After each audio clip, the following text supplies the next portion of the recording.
السلام عليكم ورحمة الله أحبائي الصغار، كيف الحال؟ بخير؟ الحمد لله.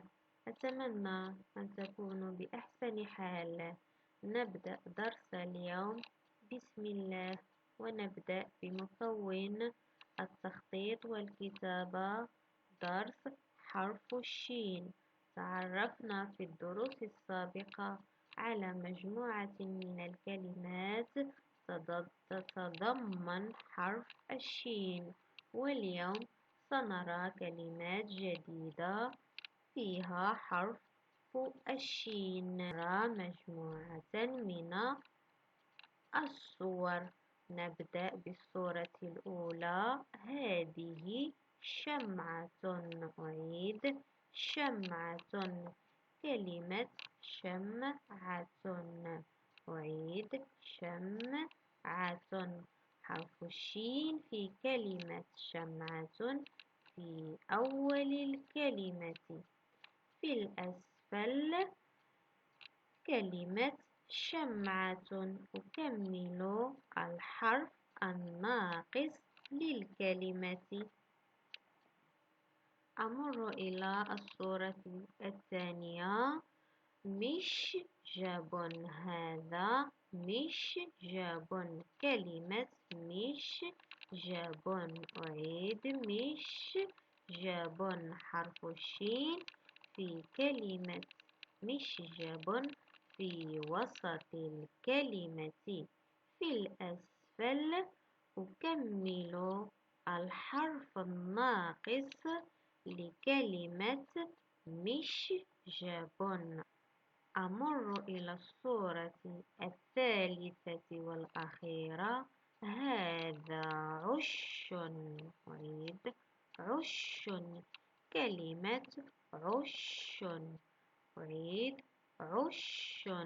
حرف الشين في كلمة عش في آخر الكلمة. في الأسفل أكمل الحرف الناقص لكلمة عش. أحبائي، ركزوا جيدا في إنجاز التمرين. نمر الآن إلى تصحيح تمرين في مكون الإعداد للقراءة صوت وحرف الشين. لنتذكر جميعا ماذا نرى في الصورة. نرى مجموعة من الأطفال. وماذا نرى كذلك؟ نرى كعكة ومشروبات. وماذا نرى كذلك؟ نرى قبعات. الأطفال يلبسون القبعات. وماذا نرى على الكعكة؟ نرى على الكعكة ماذا؟ 5 شمعات. ماذا يفعل الأطفال؟ الأطفال يحتفلون بعيد ميلاد صديقهم. أقرأ جملة المشهد. أشعل الولد 5 شمعات. أعيد أشعل الولد 5 شمعات.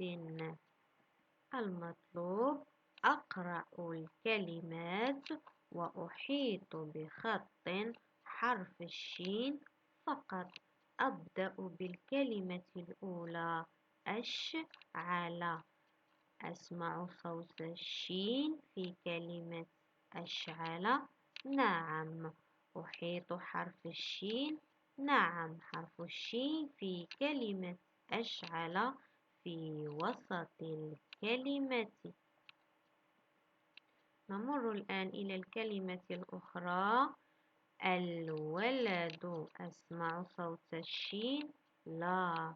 الكلمة التالية 5. أسمع صوت الشين. لا. والكلمة الأخيرة شمعات. أسمع صوت الشين. نعم. أحيط حرف الشين. نعم، حرف الشين في كلمة شمعات في أول الكلمة. أتمنى أحبائي أن تكونوا قد توفقتم في إنجاز التمرين. انتهى درس اليوم، والسلام عليكم ورحمة الله وبركاته.